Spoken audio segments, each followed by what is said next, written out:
It is the 11th day of December 2024. Hello there, good evening. Welcome to Starr today here on Starr 103.5 FM.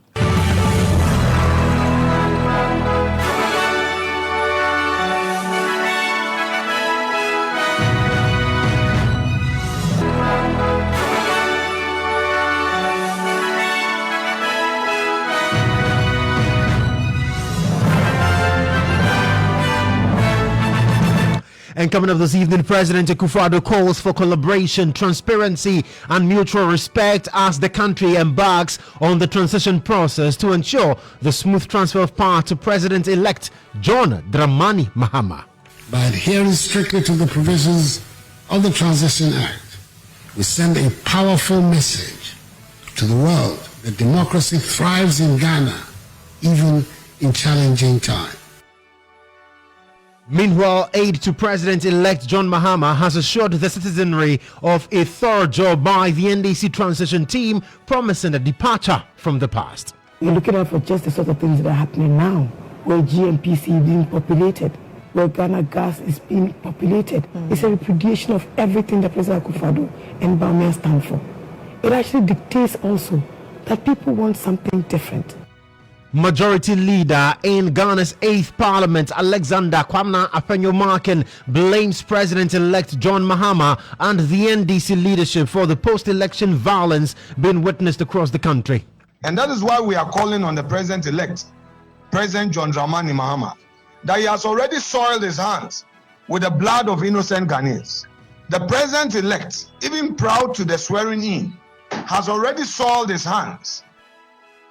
We'll also tell you the clarion call by the Futu MP for the Electoral Commission to reverse what he says is illegal declaration of results in some constituencies. This woman, Madam Ekuya Afriye, had to run for her life. Honorable Patrick Boama is unable to sleep in his house because they are threatening him, thinking that he has a pink sheet at his residence. His constituency chairman. Also in the bulletin this evening, future of Jean Mensah as EC chair hangs in the balance as calls for her resignation intensify. We will hear from aide to President-elect John Mahama, who is questioning why Jean Mensah is still at post. I would have thought that she would resign after the declaration. So if it is finished, they say Agbena, maybe it's Agbena for her, I don't know. Tonight on the bulletin, we will interrogate the phenomenon of changing electoral commission chairs when government changes. We've got details of these and more coming up shortly. Kindly stay with us.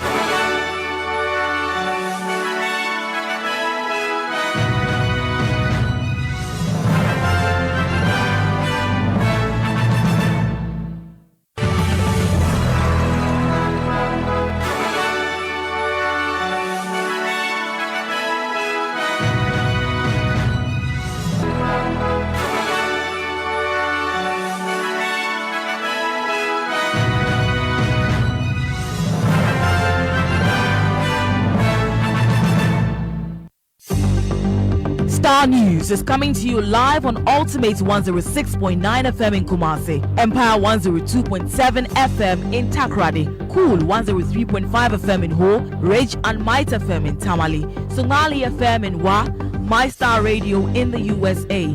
Also live on Facebook on Starr 103.5 FM and on starfm.com.gh around the world. This is Starr 103.5 FM.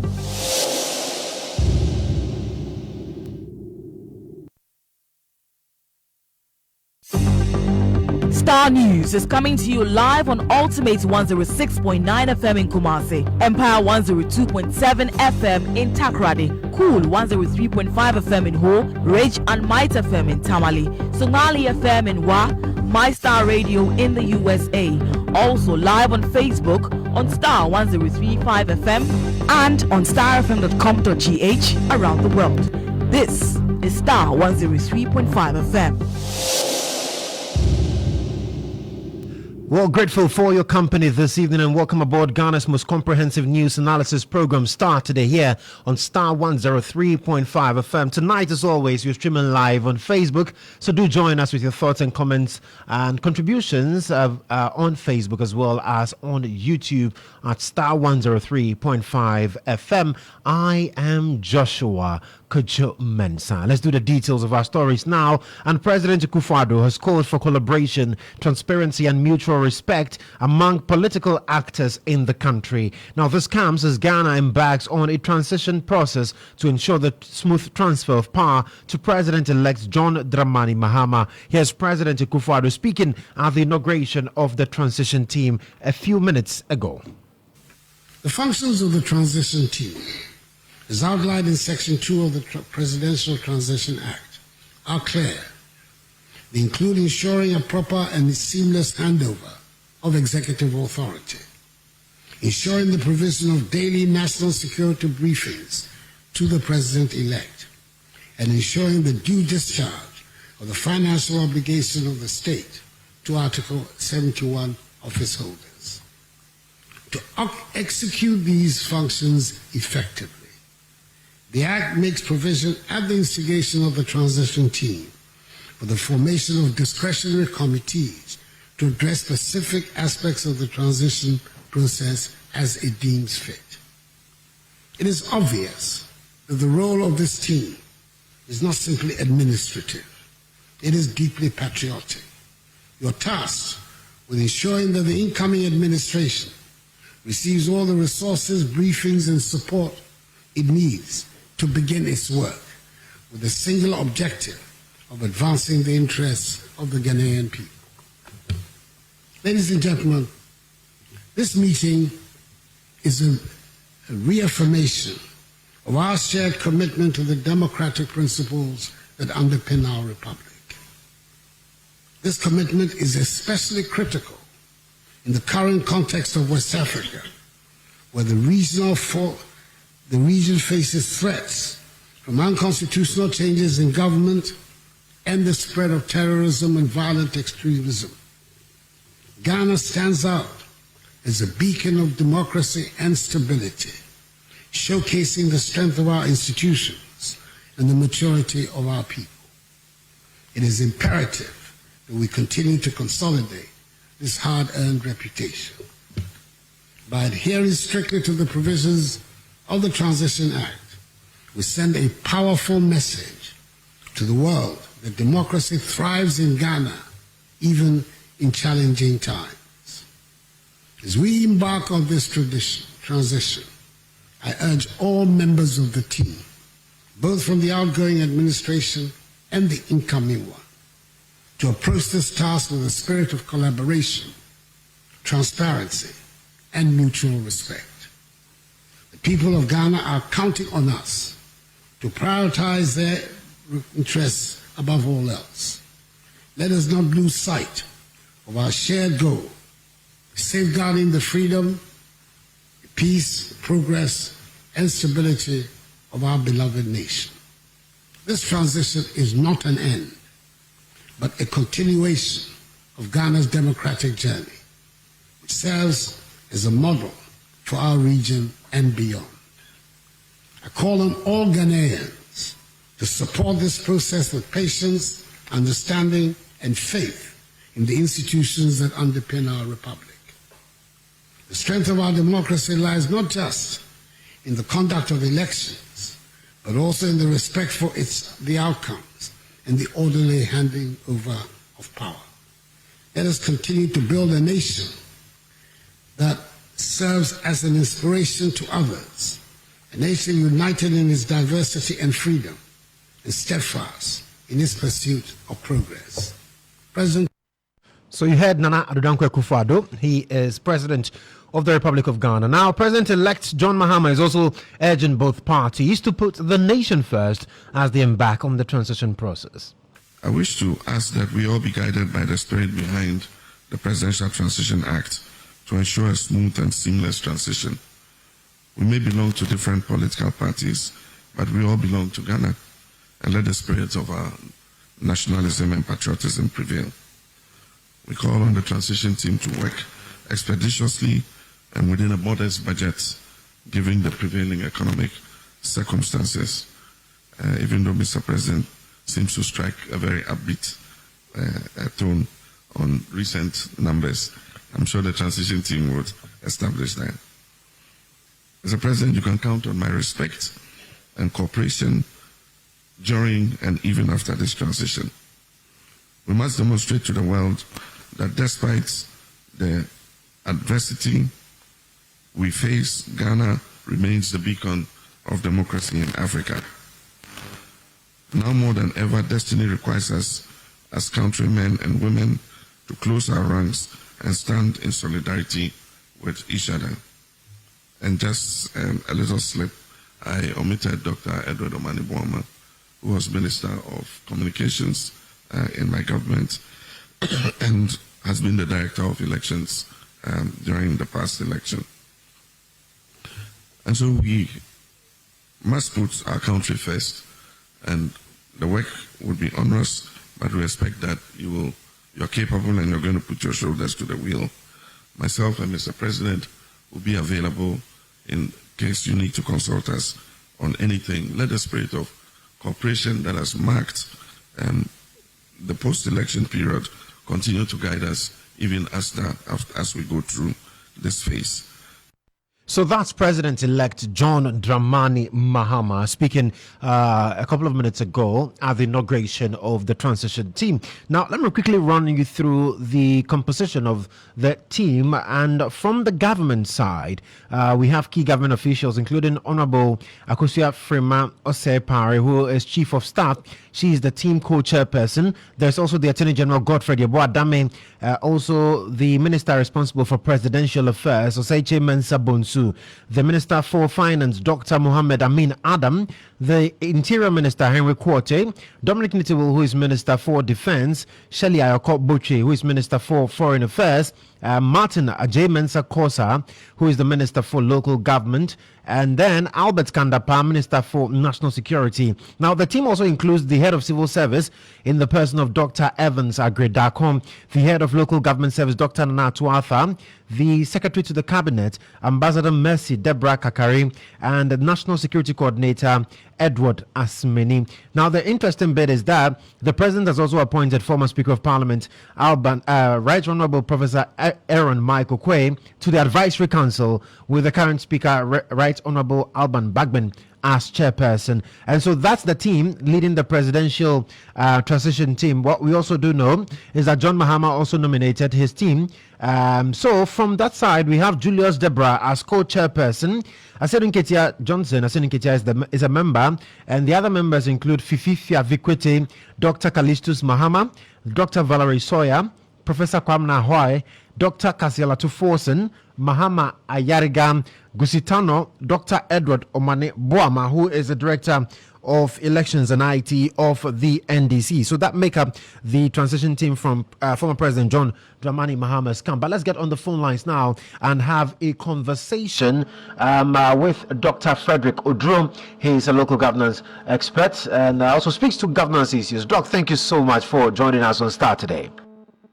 Good evening. Great. So, Doc, a few minutes ago, we had the official inauguration of the transition team. Now, a lot of people have a lot of expectations of the transition team. I've heard people mention that this is where we get to know exactly what has happened in terms of our finances, among others. People talk about, well, we will have a situation where some documents will be leaked to the public domain, among others. But what are your expectations of the team? Well, my expectation is that there's a clear, the mandate of the transition team is clear. The law, the Presidential Transition Act 2020 Act 845 clearly indicates what is expected of the committee. It indicates the membership and the functions of the committee. And I think we should just respect what the law says. As for the maybe talking about leakage of documents and the like, it will continue to happen. I am a firm believer in the rule of law. sometimes I'm not moved by the politicking associated with certain things. So for now, the key thing is that the law is there. I mean, if you look at the introductory text of the law, it said that an act to establish arrangements for the political transfer of administration from one democratically elected president to another democratically elected president to provide for the regulation of the political transfer of power and for related matters. That is basically the essence of what is to happen. And if you look at the functions of the team, the first one is to make comprehensive practical arrangements to regulate in accordance with the fact the transfer of political power following a presidential election and general election. And two, to ensure provision of daily national security briefings for the person elected as president during the period before the assumption of office by the person elected as president. Then, the third point is to ensure that salaries, allowance, facilities, privileges, and the retiring benefits or awards as determined by the president under clause 1 of Article 71 and by Parliament under clause 2 of Article 71. Then, if you look at the subcommittees of the team under the Act, the first one is to do with an inauguration subcommittee, which shall be responsible for the organization of the inauguration of the person elected as president into office. Then there's also a government machinery subcommittee, which is responsible for the handover to the new administration of the machinery of civil service, including ministry, departments, and agencies. Then there is a subcommittee on the presidency to ensure orderly transfer of official assets and liabilities of the president, the vice president, the ministers, the deputy ministers, the regional ministers, the deputy regional ministers, and presidential staff to the new administration. So these are basically what the committee or what the team, the transition team, is to do. Then there is the advisory council that's established with the outgoing speaker as the chair for the advisory committee, and then one person nominated by the sitting president. And he nominated Professor Aaron Michael Quay. Great. So we know that committee is formed by President Michael, Speaker Babin as the chair, with the support of Professor Aaron Michael Quay and then Mr. Duajaho. They are forming the council. And the law says that the recommendation of the council is binding on the team. Because these are deemed as eminent individuals who have been appointed to that role. And for the purpose of smooth transfer, they must come in to try and guide the processes. So I think we have passing for ourselves a smooth system. If it can all be law abiding, and I'm a firm believer in the rule of law, let us allow the law to operate. As for the political leakage of documents and the likes, even when one party is in office, documents leak every now and then.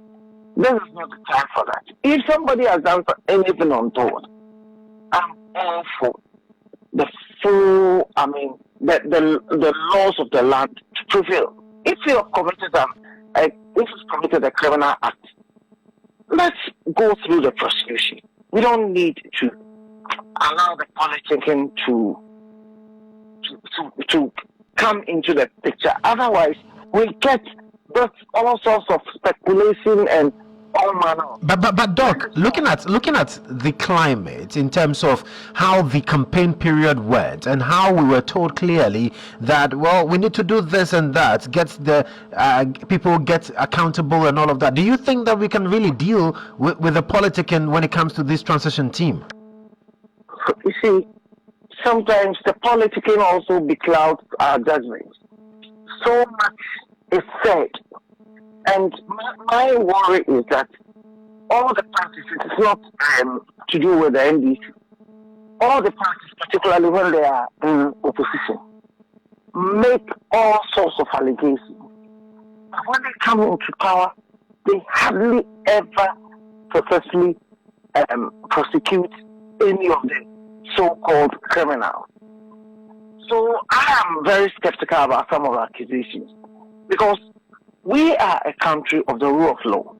And sometimes in the heat of the politics, so much is said. And people have even gone to parliament. I mean, especially when there's a new administration, people have been appointed. And when they go before appointments committee, they are asked to substantiate allegations they made. They have rejected and apologized. Under those circumstances, that's the fact. I am not for a moment saying people who have stayed in office have not committed crimes, because corruption is endemic in this system. But I am not interested in the politicking with corruption. I am interested in successful prosecution of criminals, people who take political power and commit crime against the state. So the politicians should stop and let us do effective prosecution, so that, most importantly, we should work at recovering the loot some of these people make from the state. That is more important. The too much talk does not help. Let us go by the law and play by the law. Now, Doc, finally, before you go, the president touches on three important qualities. He says we should be patient, understanding, and have faith in the institutions. How crucial is this?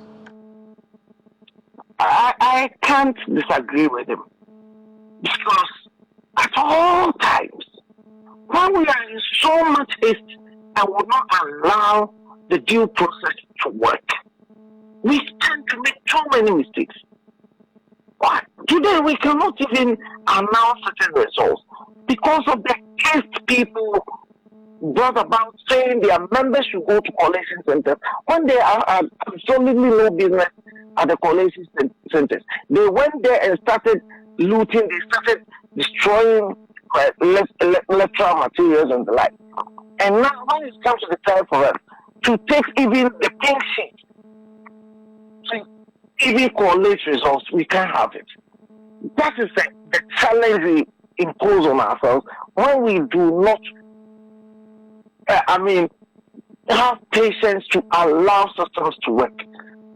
So yes, it must be very true, and based on what he's saying.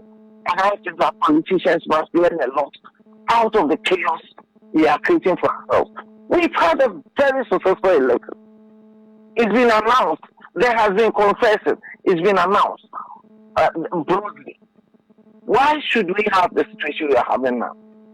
People think that there's been an election today, so their party is in power, so they can start vandalizing, they can start looting.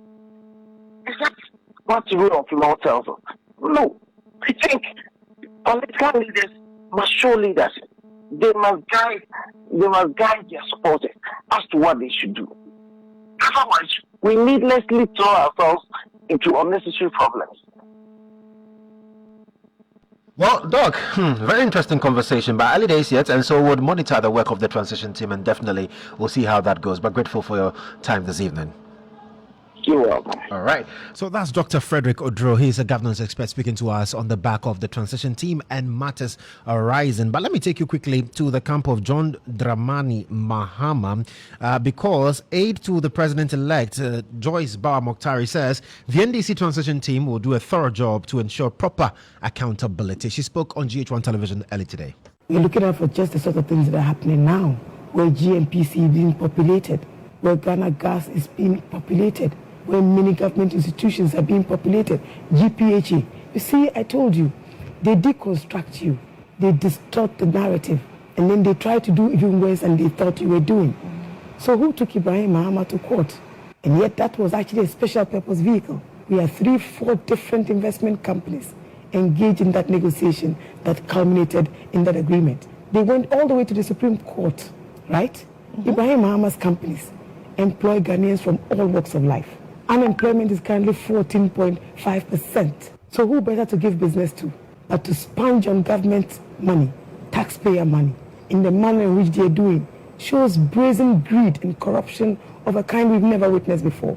I believe that President Akufo-Addo owes his started legacy a little bit more than he is expecting. At least he should live and live honorably. I think that his whole time in office has actually been a huge disappointment. You know, this election is a referendum on his failed government. It's a repudiation of everything that President Akufo-Addo and Bawumia stand for. It actually dictates also that people want something different. They want a modicum of respect for the Ghanaian citizen. They want a certain compassion, a certain sensitivity. And yesterday, for example, a colleague reached out to me, JB, but he's waiting to be sworn into office. It is Akufo-Addo's responsibility. It is the IGP's responsibility. Do you think that the outgoing government has checked out? They checked out long before now. Long ago. Have you heard anybody try to fix the economy? Seriously, tell me. Your finance minister, what do you hear him talk about? So you heard the aide to John Dramani Mahama, President-elect of the Republic of Ghana, Joyce Ba Mokhtar. Now, review of nuisance taxes is at the top of citizens' expectations for President-elect John Mahama. Now, during his campaign, Mr. Mahama promised to scrap certain taxes to reduce the cost of living. Now, days after being declared the victor in the 2024 presidential polls, some citizens have been sharing their expectations with Starr News regarding the country's next leader. I don't have a lot of expectations, because when you expect too much, obviously you'll be disappointed. I'm just expecting that things will stabilize, I mean, the issues of corruptions will reduce, and things like the fluctuation of the currency will be stable, so that at least, even if the dollar is going to be 20, I'm not saying it should be at 20, even if it's at 20, and for a couple of months and then years it still sits at 20, it gives us room for us to plan, knowing what you are doing here and there. But then if today is at 10, the next month is at 12, the next month is at 13, it becomes difficult for planning. Mama has been president before, so I expect him to start off very fast. I want him to see that there's so much unemployment in the system. The economy is very bad, so I want him to start tackling with the economy. See that the exchange rate will come down, so that everybody will be okay. Yeah. Since I don't really know his policies, I only know about the tax that he said he's going to remove, and especially the 24-hour economy. So me, for the 24-hour economy, I don't really know the meaning of it. So how is he going to do it? Yeah. So I don't understand 24-hour economy, and if I am like, I would want him to explain further about the 24-hour economy. And for the taxes, every country needs a tax to grow or to progress. Yeah, so for the taxes, he can't remove them. Maybe he will be reducing it. The e-levy tax that we are still paying currently, it shouldn't be like that, because COVID is far gone. We shouldn't still be paying for COVID. All right, so you heard some of your expectations of President John Dramani Mahama, even though he's not been sworn into office yet. Well, still staying on stories related to President-elect Mahama, the United Nations resident coordinator in Ghana, Charles Abani, has pledged full support for the administration of John Mahama, assuring him of the organization's continued collaboration in Ghana's developmental efforts. He emphasized the UN's commitment to partnering with newly elected NDC administration on key developmental projects, particularly in areas to enhance the well-being of Ghanaians. Charles Abani made these remarks when he led a delegation of UN representatives in Ghana to the private residence of John Mahama to congratulate him on his electoral victory. Your Excellency, your ascension to office also brings new records. The first female vice president ever to Ghana. And we know that last time you attempted this, and congratulations on that success. And also, I think the fact that although there were lots of pessimistic views about how women's representation, we're actually seeing an uptick, slight uptick in that for the coming period. We have had the opportunity to see the 120-day plan that you have, and the UN identifies with a lot of the content in there. And through our cooperation framework, we definitely will find ways to work on this. And to assure you that the United Nations stands fully with you and fully with Ghana through your presidency that is just about to unfold, and assure you of our greatest collaboration. So that's Charles Abani. On his part, President-elect John Mahama called on the United Nations to ramp up support for Ghana, indicating that the country is facing severe challenges and needs the assistance of the international organization now more than ever. He stressed that the UN's resources and expertise would be vital in helping the country navigate its current difficulties and achieve long-term stability.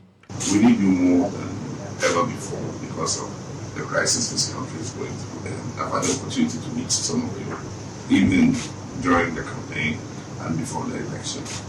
And I've expressed, how I want us to work even closer together to see how we can put Ghana back on its feet. Of course, we all know that Ghana is very important in the geopolitics of West Africa and Africa in terms of upholding democracy and being a model of peace and security. And it's something that we want to restore as quickly as possible. And so we look forward to working with you, looking at the existing programs. And we need to tweak them to meet the realities of today to do so. I believe we've had discussions with the World Bank and the IMF already. And we look to an early engagement so that we can continue to be on the same wavelength. Well, you're still listening to Starr today here on Starr 103.5 FM. We do have a lot more for you on the bulletin. Stay and stay. Starr today. First, fast, and credible. Starr News is coming to you live on Ultimate 106.9 FM in Kumasi, Empire 102.7 FM in Takrady, Cool 103.5 FM in Ho, Rage and Might FM in Tamale, Somali FM in Wa, My Star Radio in the USA. Also live on Facebook on Starr 103.5 FM and on starfm.com.gh around the world. This is Starr 103.5 FM. Thank you for staying on with us here on Starr today on Starr 103.5 FM. I am Joshua Kucho Mensah. Now let me take you to the NPP headquarters here in Accra, where the leader of the NPP caucus in Parliament, Alexander Kwabena Apenyo-Markin, has laid the blame of post-election violence being witnessed across the country squarely at the doorstep of President-elect John Mahama and the leadership of the National Democratic Congress. Now, according to the Futu MP, claims by the NDC that they are unaware of the violent acts of their party members in some parts of the country are hypocritical. The party says the actions of the NDC supporters across the country is of benefit to their leadership and that they were encouraged to engage in those acts. The party is also accusing President-elect John Mahama of soiling his hands with the blood of innocent Ghanaians even before he takes office on January 7, 2025. Here is Alexander Kwabena Apenyo-Markin, who is Member of Parliament for Ifutu constituency, addressing the media this afternoon. That's why we describe their actions as hypocritical, double standard. You send your proxy to act in your stead. You benefit from it, but the consequences thereof, you don't want to take responsibility. It's pretense. And that is why we are calling on the president-elect, President John Dramani Mahama, that he has already soiled his hands with the blood of innocent Ghanaians. The president-elect, even proud to the swearing in, has already soiled his hands with the blood of innocent Ghanaians. The peace of this country is so important, is so critical, that should be his responsibility. That's all I want to say. So you heard Alexander Apenyo-Markin. Well, he's also called on the Electoral Commission to reverse what they say are the illegal declaration of results in some constituencies. Listen to him.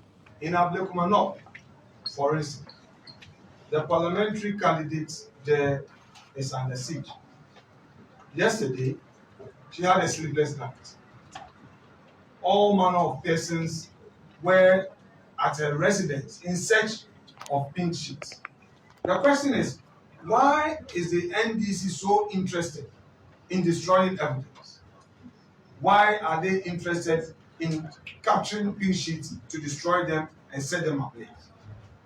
This woman, Madam Ekuya Afriye, had to run for her life.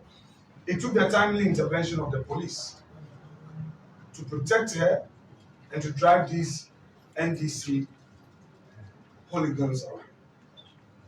Okankwe Central, my respected colleague, Honorable Patrick Boama, is unable to sleep in his house because they are threatening him, thinking that he has a pink sheet at his residence. His constituency chairman is being looked for. His constituency secretary cannot sleep at home. All because they believe that these individuals have pink sheets. Why should a member of parliament fear for his life? All because he's participating in democracy. I would want to call on His Excellency John Dramani Mahama to stop his people, to speak to his party people. This is not democracy. This is not the democracy we've all worked hard for. The hypocrisy is becoming too clear day in, day out. All of us are being threatened. In my own constituency, for instance, they have now come out with a lie, and unfortunately some media personnel are following such lie to the effect that a certain NDC constituency vice chairman cannot be found. It's a lie. They are using that to incite their party foot soldiers to attack MPP members, including my very self. When NDC was in opposition, of course, before the election, they were the ones who were all over fighting for the rights of Ghanaians. Even when a due process in court was being served on them, they cried foul. Today, the NDC leadership pretends that what their party foot soldiers are doing are being done on their blind side. But they are indeed going to do it. Right, so you heard there Alexander Kwamna Afenyo Markin. He's the Member of Parliament for Ifutu, and he's also quite unhappy about declarations made at the regional office, the Greater Accra Regional Office of the Electoral Commission, and they have indicated clearly as a party, talking about the New Patriotic Party, that they will not sacrifice that at all. They will not allow the EC to be cajoled into declaring results in favor of the NDC when indeed they have proof that they actually won those seats. And talking about those seats, we're talking about Ablekuma North constituency, where yesterday Irabna Oben was declared winner by the Electoral Commission. And we heard from Ekuya Afriye, who is the incumbent NPP MP for the area. She's very displeased. She talks about the fact that, well, she won the elections per the collation that they did.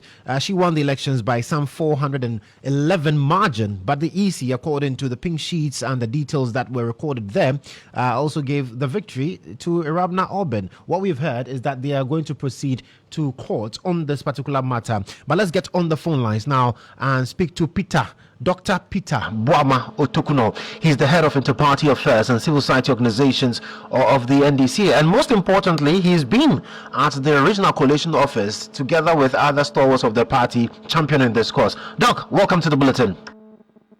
Thank you.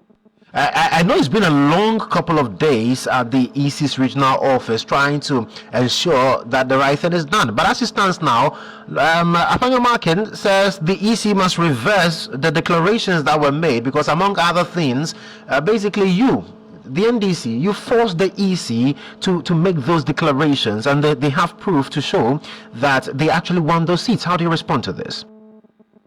Well, I sincerely sympathize with the embattled minority leader, and I cannot, as it were, fault him for making these baseless comments. Clearly, he's embattled and he's in pain, and we can appreciate the kind of pain that he's going through, and for that matter, I think we should spare him and cut him some slack from all these unnecessary empty vituperations, because clearly we have seen that in these elections, the people have overwhelmingly rejected the MPP. And as it is in their DNA, they would always attempt to alter and rig the elections. What we have done, though, contrary to previous years in this election, is that we have been extra vigilant, we have opened our eyes, and we have seen through their shenanigans. And we are ready to stop their shenanigans where it starts. And so that is why they have almost lost all the seats, and their so-called majority has now been reduced to minor minority. Clearly, they are in severe distress. The last time I heard from him, he was saying that it was not spiritually right to sit on the minority side. I wonder whether he would have the moral temerity, or even his party would consider his spiritual background and still make him a minority leader. I still can't understand which authority is operating from. I don't know who granted him the authority to even speak at a press conference and question the Electoral Commission, because as it stands now, his authority is in question. He may be speaking as a private citizen who has contested election and perhaps Parliament elect for a Futu constituency. And so it should be completely disregarded. All the declarations that the Electoral Commission has done are consistent with law, and all those declarations would hold. Anybody who have contrary issues would have to head to court, as we have always done. But essentially, let me give you some revelations that we have seen across the country, which is leading to this kind of press conferences from Antonio Markins. The point is that the MPP had a grand scheme to rig these elections, and so they, in cahoot with the Electoral Commission, decided to print excess declaration, statement of polls. And so what happened was that a statement of polls, which were supposed to be 30 seats, which everywhere across the world, even on the open market, you could get seats that could translate handwritten information from seat 1 to even 20th seats. They refuse to get those kind of sheets for the pink sheets. And so they use sheets that can translate handwritten information to only about 6 or 7 pages. And they inserted a hardcover. And so what happened was that, most of the parties do not bring agents. And so usually you have only 2 agents, MPP and DC. And so what they will do is that when they fill the first sheet and they complete it and the agents sign, they just tear the first 2 sheets for them. Then they go to the next page, then they try to duplicate the information and exchange the results. And that was the typical case of Okaikwe Central, where we discovered that they have swapped the results of Baba Sadiq for Patrick Buama, and we have to expose them and get the Electoral Commission to declare the result. And so it is widespread. Ablekumanov suffered the same thing, and incidentally, Nsawam is suffering the same thing. Fantiakwanov suffered the same thing, and Suhum is suffering the same thing. And so in areas where we have not been vigilant, I am sure they might have gotten those 3 seats in Greater Accra because of that. But I presume, most importantly, that it is because of our vigilance and the fact that we are discovering this fraudulent approach to stealing the elections. That is why they have this minor minority in Parliament. And so we can cut him the slack. We can understand the kind of pain and distress that he is in. But he should appreciate that the few seats that they have gotten is just by goodwill, and they should respect the people of Ghana and stop this empty vituperations, because it will end nothing and it will mean nothing. The Electoral Commission have no authority to declare null and void any declaration by any returning officer. The law CI 127 is clear. Parliamentary elections, the returning officer is the supreme head of the elections at the district level, and he is the only one flowed with the power to declare elections, not even the district director. How much more even regional director up to national chairman of Electoral Commission. And so he knows that very well. He's a trained lawyer, he's a practicing lawyer, and he should know better than throwing these empty vituperations. Nobody can overturn any elections declared by the returning officers of the respective constituencies. But he makes the argument that you and your party members, including some judge, you harassed, you threatened some returning officers, and that's how come the elections were declared. Nobody has been threatened. I repeat, no returning officer has been threatened. The returning officers that have declared elections so far under contention have done so out of conviction. And anybody who was even in the room yesterday for the declaration of Ablekumanov, for example, would attest to the fact that the return continuously repeated that he wants to declare the results. He is ready to declare, and the MPP should stop frustrating the process. They should stop what they are doing. He kept on repeating, and on live stream, GH1 was there. You could hear him repeating that he wants to declare the result. He is done. He wants to declare the result, and the MPP are frustrating him. And so, if he has any advice, what he should do is to advise the leaders of the MPP to go back to the drawing board, review, reflect, and reprogram themselves and prepare and come back later. But rather come to compete fairly, but not to compete thinking that they have the Electoral Commission under the armpit and so they can rig the elections. So all these are what? Like you say, empty vituperations? They are empty vituperations which must be treated with all the contempt it deserves. Perhaps all the contempt one can command. It should be treated as such. So in terms of the post-electoral violence, in fact, as it stands now, the party says it lays the blame at the doorstep of the leadership of the NDC as well as President-elect John Dramani Mahama, and they're asking him to be firm again and call on NDC supporters to stop going on rampage. That's the call. In fact, JFK made it. Apanyo Makin also said same today.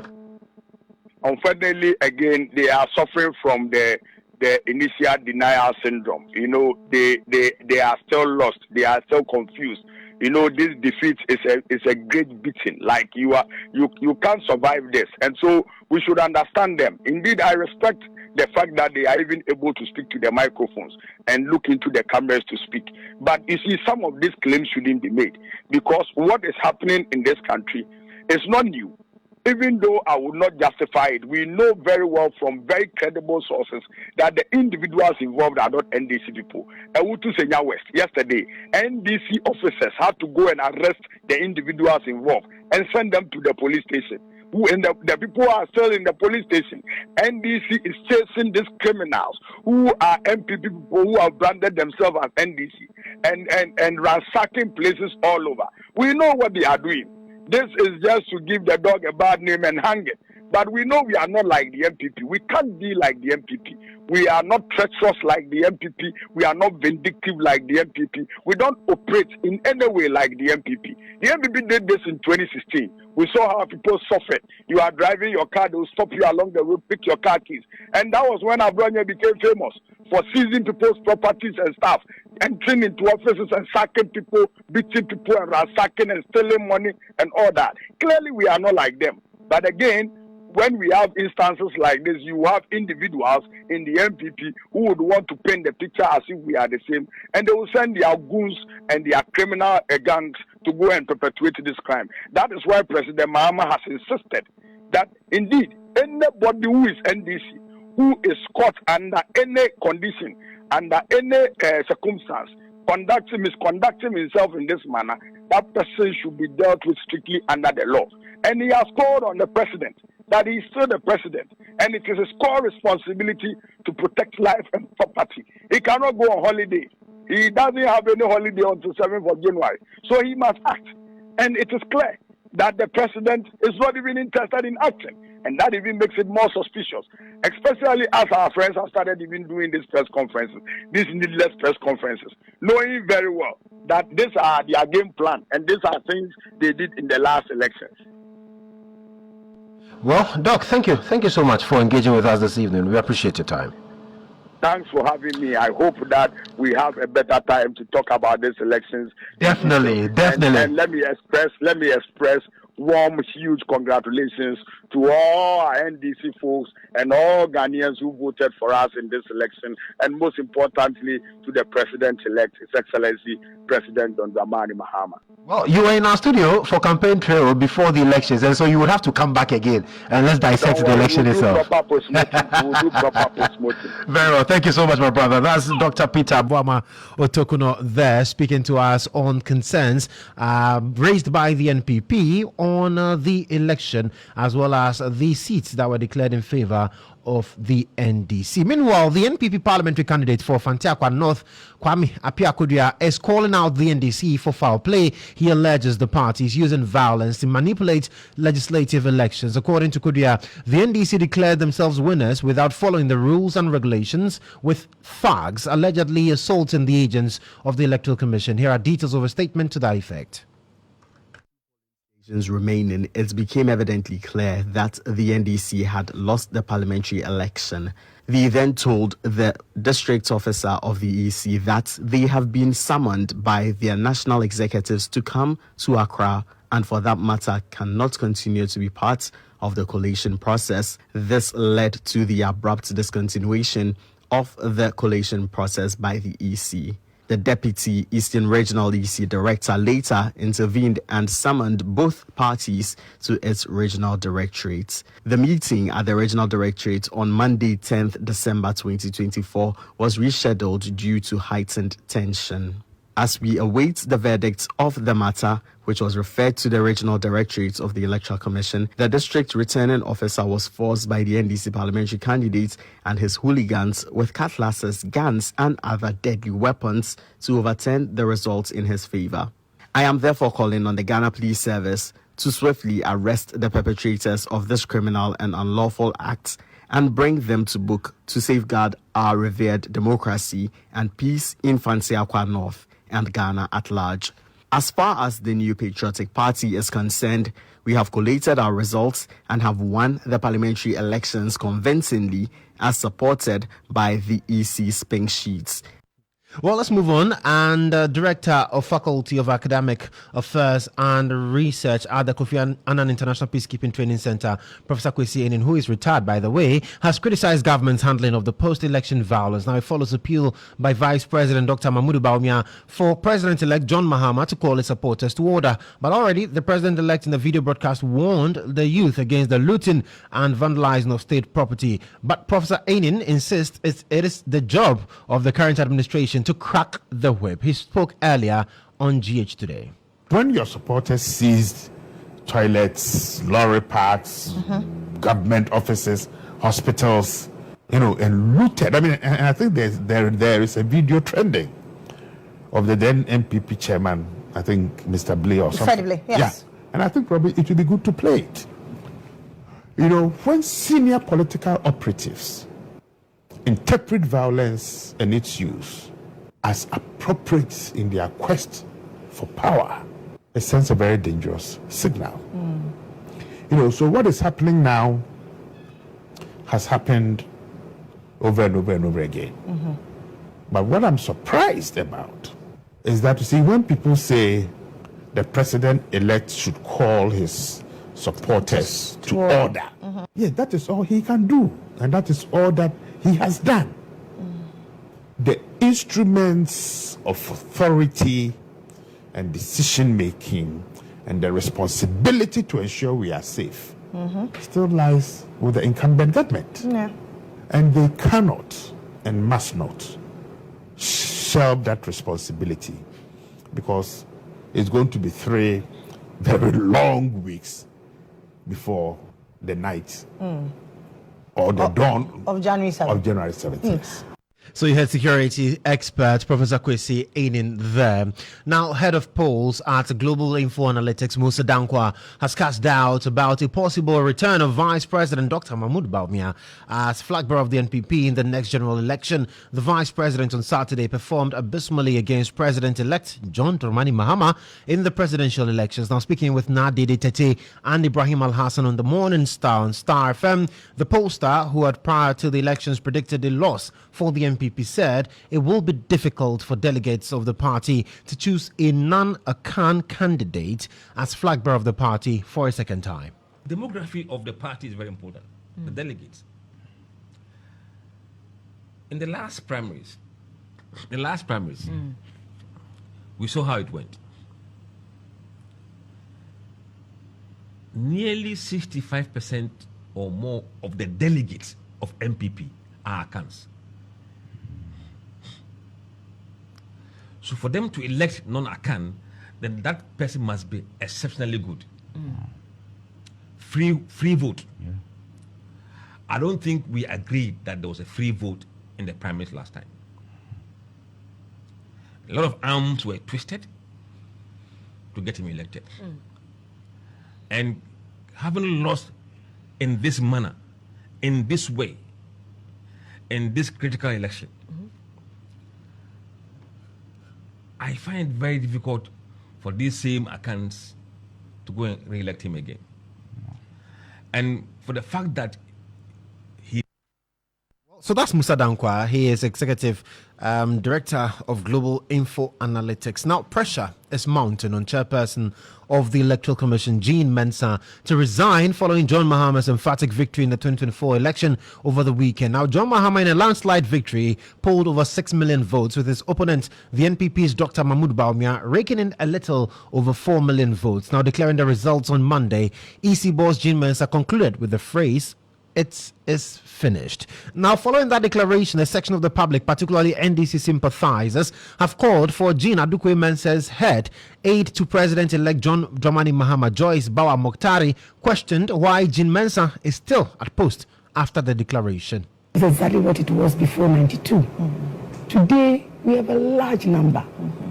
I hope that all the stakeholders will agree that this is the time to move away from this. That those monies alone could actually be invested even in poverty alleviation measures. We need to do that. We need careful reflection, sober reflection. Things must change. In the run-up to the elections, a number of your colleagues in the NDC registered their mistrust in the chairperson of the Electoral Commission, Jean Adukwe Mensah.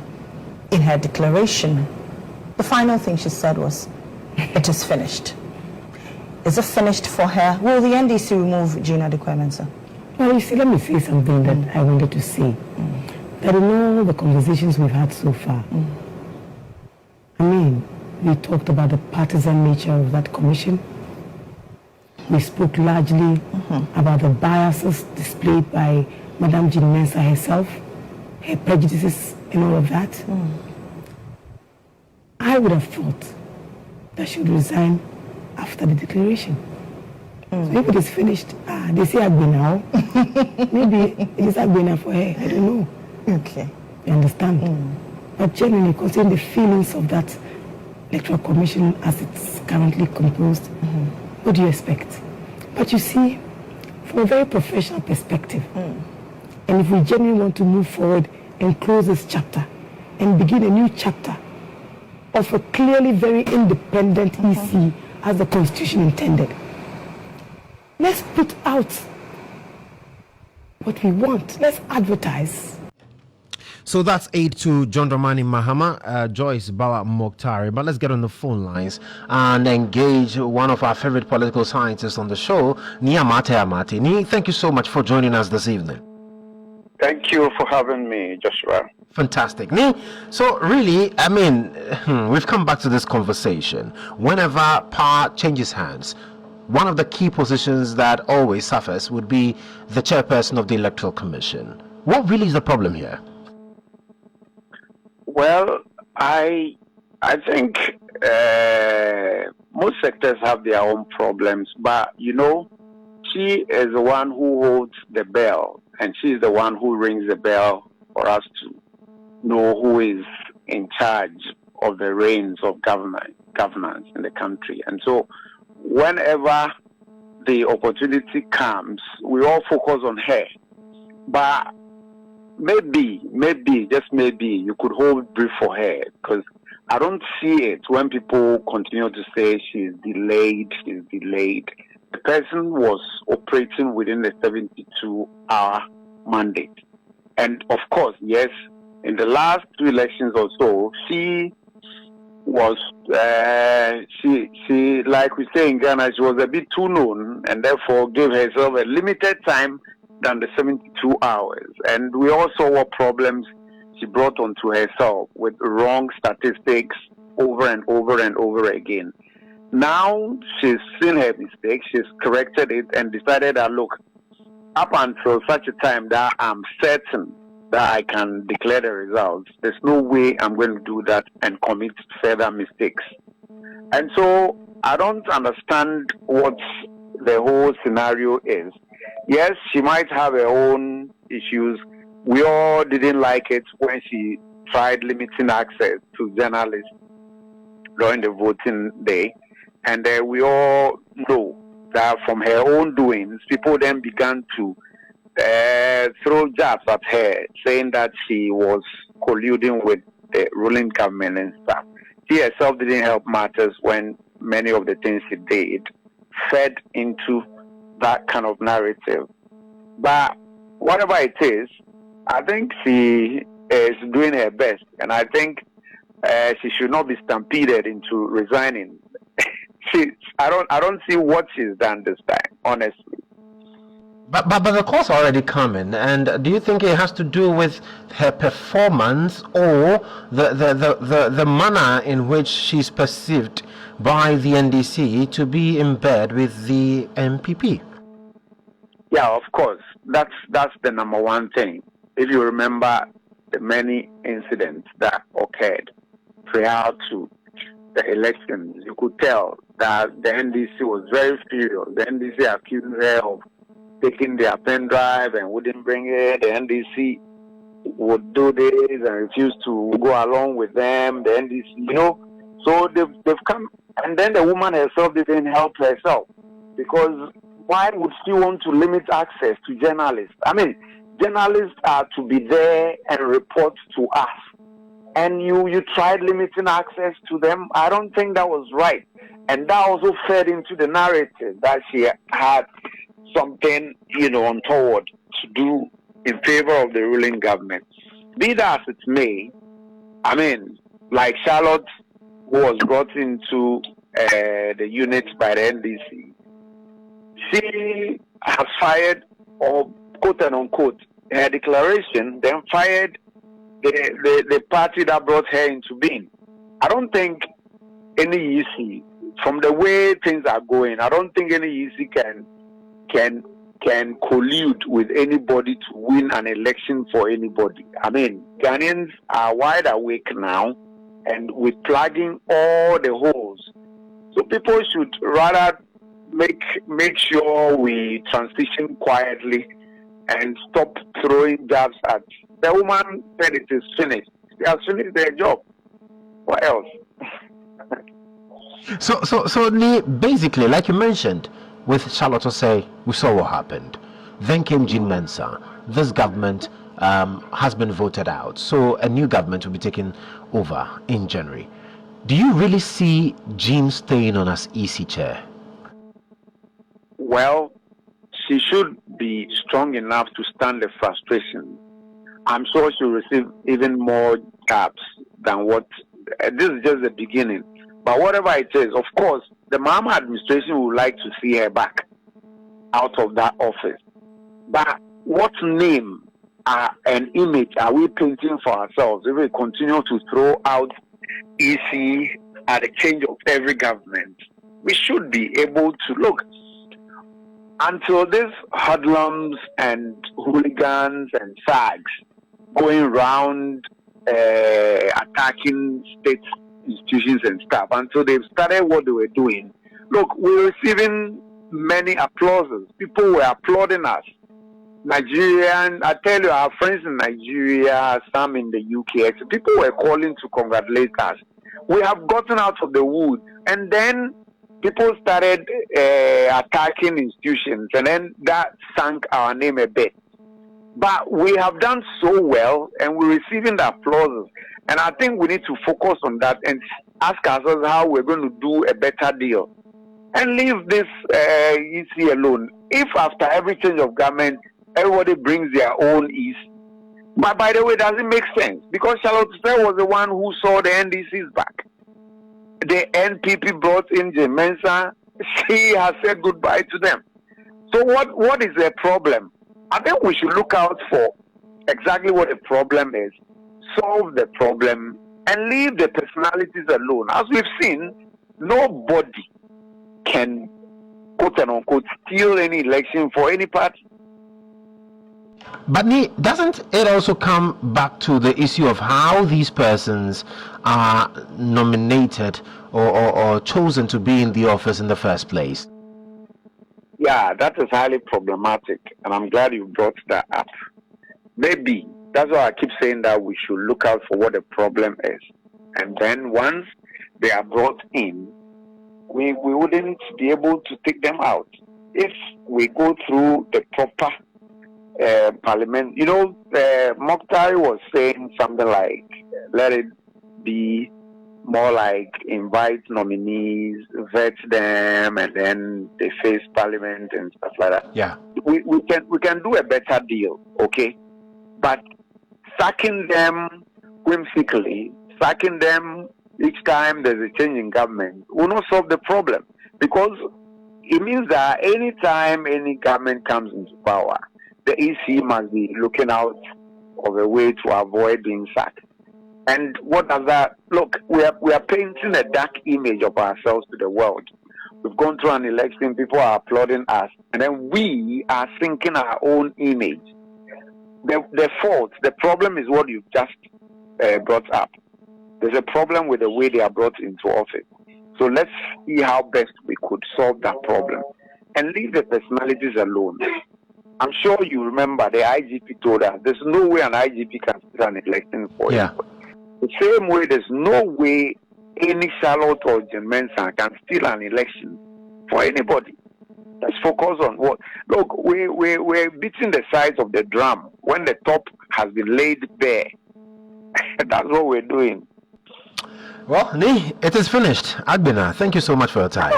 Thank you, Joshua. So that's Ni Amate, political scientist, there sharing his thoughts with us. You're still listening to Starr today on Starr 103.5 FM with me, Joshua Kucho Mensa. I'll be right back. Starr today, first, fast, and credible. Well, Ghana's economy between July and September this year has grown by 7.2% compared to the same period last year, according to the latest figures from the Ghana Statistical Service. Now, this is the highest quarterly growth rate recorded since 2019. The service also indicates that between the second and third quarters of this year, the economy has grown by 1.7%. The growth, government statistician Professor Samuel Kobna Enim disclosed, was driven by a growth in mining and quarrying activities, information and communication, crops, construction and manufacturing. Now, despite the overall growth, the cocoa sector has continued to contract, with the fishing sector equally contracting in the last quarter. From a sectoral point of view, we see a leap difference from the industrial sector perspective, with a current growth rate of 10.4%. The industry sector recorded the highest growth rate, followed by the services sector with a growth rate of 6.4% and the agricultural sector 3.2%. In the third quarter of 2024, the industry sector recorded the highest growth rate of 10.4%, distantly followed by the services sector 6.4%, and again distantly following is the agricultural sector 3.2%. The agricultural sector would have grown faster than 3.2%, but for the contraction that we recorded in the fishing subsector, which contracted by 21.7% in the third quarter of 2024, and on a quarter-on-quarter basis also contracted by 6.5%, leading to a quarter-on-quarter agricultural GDP growth rate of 0.7% for the third quarter of 2024. Within the crop sector over the period, with its current growth rate of 5.9%, in as much as is driving the 3.2% growth rate for the overall agriculture sector, again, it is instructive to indicate that this 5.9% growth rate is a slowdown of the growth rate that we saw for crops subsector in the second quarter of 2024. In the second quarter of 2024, the crop sector grew by 7.2%, and this growth rate has been slowed down to 5.9% in the third quarter of 2024, although it remains the major driver for the agricultural sector in the third quarter of 2024. The fishing subsector has seen growth in the last 4 quarters until the current quarter, where we are seeing a contraction of 21.7%. Since the second quarter of 2023, the fishing subsector grew by 12.2%, and consistently we've seen an expansion in the fishing subsector, albeit a slower rate, but these expansions in the fishing subsector in the third quarter of 2024 experienced a contraction of 21.7%. We now focus on the cocoa subsector, given that it is a component of the crop sector. So although the crop sector subsector grew by 2.6%, as was indicated, the cocoa subsector contracted by 26.0%. This is the fifth consecutive time that we've seen a contraction in the cocoa subsector. So you heard Professor Samuel Kobina Enim. He is the government statistician. Well, President Akufo-Addo at the inauguration of the transition says the latest figures are indication that the country is back to pre-COVID levels. Your Excellency, you'll be happy to learn that the Minister of Finance has just informed me on my way here that the third quarter results of the economy has been established at a growth of 7.2%, making an average rate of the growth of the first three quarters at 6.3%. We are indeed back to the pre-COVID era of growth in my first term. Also, Nana Addo Dankwa Akufo-Addo, president of the land there, talking about how he's been informed, or he was informed just prior to the inauguration of the transition team, that indeed Ghana's economy is bouncing back. We are back to pre-COVID levels because the economic growth rate year on year stands at 7.2%. We'll be getting to the phone lines to explore more of this with an economist on whether or not this is really good news that we should celebrate, and also whether we should be finding out is this a sign of the effects of the IMF bailout, among others. And one thing we are also quite clear of, per the figures, is that fishing and cocoa sectors are contracting despite the general outlook of growth at 7.2%. We'll be getting to the phone line shortly. We'll speak to Professor John Gachi. He is the Dean of the University of Cape Coast Business School, and he will be giving us more clarity on the matters. Let's get to the phone lines now. Prof, good evening. Thank you so much for your time this evening, sir. Good evening. Great. So, the president says that he was just informed our growth rate year on year, 7.2%. Good news, right? Yes, that's good news. On the face of it, if you are just looking at the numbers to appreciate, fine. But we are not interested in moving the growth figures up and down. We are interested in consistent growth rate that is appreciable, that is inclusive of all the sectors, and that actually deliver the expectation of the people of Ghana. That is what we need to appreciate. So it's not merely about increases in the growth rate. Because the president is excited because he says, well, this means that we've gone to pre-COVID levels. And clearly, when you look at the number, it's also the highest we've seen since 2019. And you say it's not just about the numbers, but the impact. That's where really we should be concerned, right? Yeah, so if you look at the details, you will realize that the growth is coming basically from industry and services. Now, in Ghana, our structure is such that industry includes oil and gas, quarry, and mining. And I believe you are aware that mining has been surging because production has gone up, including production from Galamsey activities, and the prices have also gone up. So if we take away mining from industry, you will see that it is very, very fragile. And again, if you look at the mining subsector itself, the industry subsector, oil and gas is not doing well right now. That should be of concern to us. Most of our activities are predicated on oil and gas revenue. For example, the entire free SHS is predicated on revenue from oil and gas. So we need to be conscious about that. If you go to water and sewage, that affects the basic needs of people. It is negative. You know, if you go to cocoa sector, it is negative. So that is what I'm saying, that the growth numbers are good. We are happy about that, but it is not providing what the economy needs. It's not providing what we expect the sectors to deliver. So, Prof, and looking at it this way also, can we say that the IMF program has had any impact whatsoever on what we're seeing?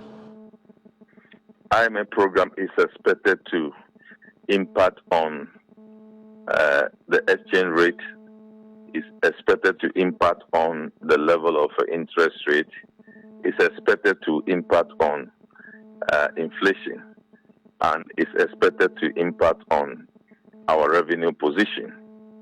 But if you look at it critically, the only thing we are talking about is growth numbers, and the growth numbers are also just discussed with you the details. When you go to exchange rate, it's not all that encouraging. If you go to inflation, it's not encouraging, especially food inflation. It's a challenge for the economy, and if food inflation is high, that spells difficulty for the average Ghanaian. That tells us that the cost of living is actually unbearable.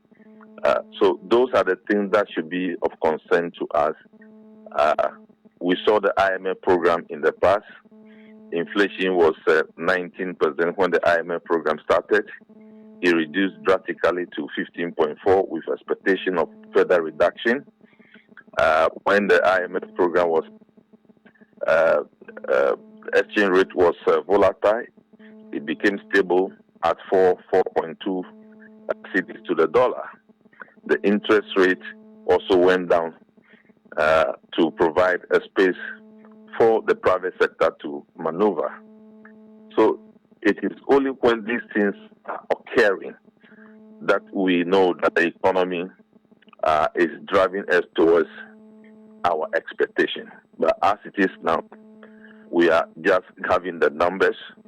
It's not having corresponding effect that we need to have broadly in the economy. Now, when you look at the report, basically what we are seeing is that cocoa is declining. It keeps declining. This is what, about the 5th straight quarter. Cocoa is not just declining. I believe it has declined to around negative 21%, and that is cumulative for about 5 or so consecutive periods. So that tells that we are not able to manage the cocoa sector effectively for all this while. So we need to pay attention to it because whether we like it or not, cocoa is a great driver in the economy. Right. And when the cocoa sector is not doing well, it means that we are losing a lot. And like you rightly said, it's a driver of the economy. So now that we are seeing this steady decline over the years, it keeps declining over the last 5 quarters. How dark would the impact be? I think we have seen the impact already. Cocoa Board is like almost collapsed institution. It's not living up to its mandate. The expectations are not being met. The debt portfolio of Cocoa Board is burdensome. Production has reduced drastically, and again, the social and community engagement of Cocoa Board has been weakened over the period. So, it will compete farmers to their farms. Most farmers have lost their farms through Galamsey and the rest. So, Cocoa Board is a project that we need to focus our attention on to sort of deliver and put Cocoa Board on the track for delivering on the mandate for which it was in place. And Cocoa Board is not able to motivate and incentivize farmers to produce in a robust manner. So these are the things that we we need to be thinking about. And are you surprised that fishing has joined cocoa in the decline? That's the next one I'm going to. Agriculture is the last performing sector, but it's fishery generally, that is negative. If you have your fishing sector negative, you know that what that implies. It means the fishing is not delivering the expectation for the fisheries. The fish stock we are importing majority in that. So we are net importers of fish in huge quantities. Fish importation will be impacting on in rate. Fish in general will be that is interesting. Well, Prof, thank you for your time, and I'm sure that in the coming days we'll have further conversations, especially in the transition period and all of those things happening.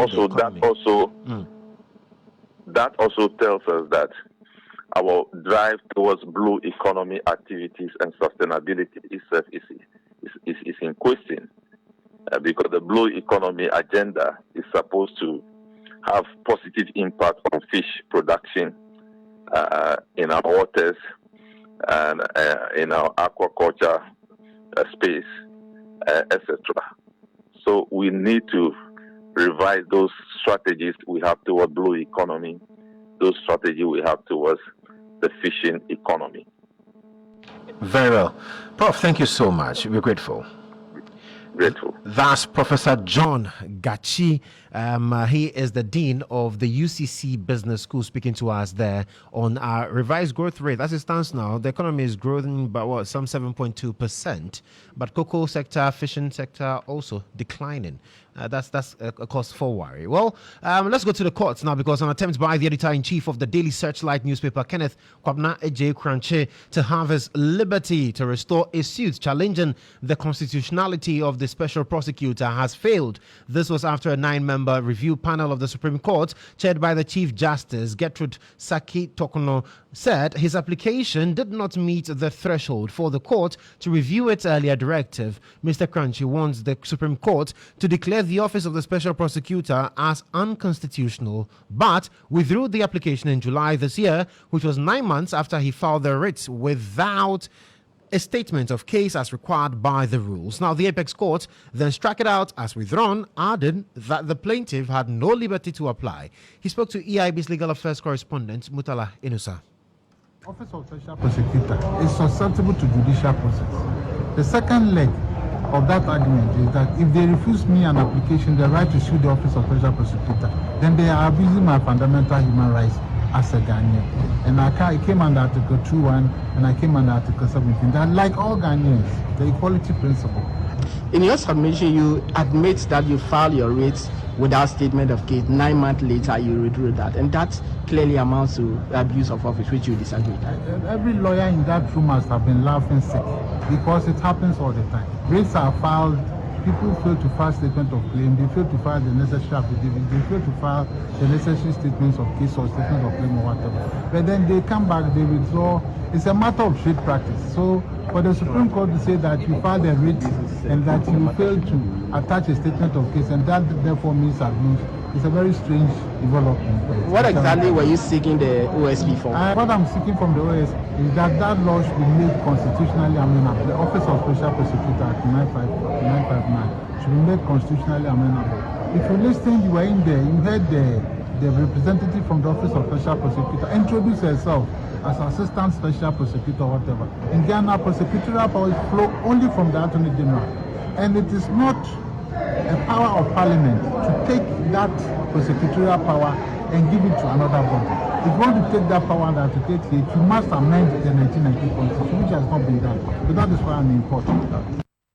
So that's editor of Daily Searchlight, Ken Cratchit there. Now, energy strategist Yusuf Suleimana has outlined critical challenges that require immediate attention to prevent further economic destabilization in the country. He's emphasized the need for a stable and accountable leadership structure free from government interference to enhance efficiency in the sector and create an environment conducive to donor support. He's also recommended the implementation of a cash waterfall mechanism by the NDC-led administration to prevent government overspending in the energy sector. Stable leadership is key to taking whoever is in charge accountable. And however the leader is going to do that, it's up to the person. And stay out from unnecessary interference with the activities of whoever the leader is going to be player. We need to stay course on the cash waterfall mechanism. I think that is very important. Our inability to do that has always been the root cause of the periodic threats by the IPPs to cut power to the cut power pool. If we stay course on that, and let whatever revenue come go into the cash waterfall mechanism and the right distribution is done, I believe that alone will bring some semblance of stability within the power sector. The private sector that we're going to get, we have to make our learnings from the PDS scandal of a sort. Donors are looking out there, and I think there's still that positive momentum that donors can come and support of a sort. The Millennium Challenge Compact and whatever, they still can come and support, especially if you let transparency be the bane of the whole thing. If you get a private sector player who would be supportive and not be a parasite on the system of a sort, that will help a lot. And an efficient private player, that will help a lot. Head energy analyst Dr. Yusuf Suleimana there, ending the bulletin here on Starr today on Starr 103.5 FM. There's more news for you at starfm.com.gh. I am Joshua Kujo Mensa. Many thanks for your company, and many thanks to the production team led by Eko Anan and of course Adam Kujo also in the Konadimo newsroom. And thank you to Ima and Joey for making sure that we're live on Facebook. And Tutua, we are waiting for you. See you here tomorrow right here behind the console. Again, I am Joshua Kujo Mensa. Do have a wonderful evening. It is finished.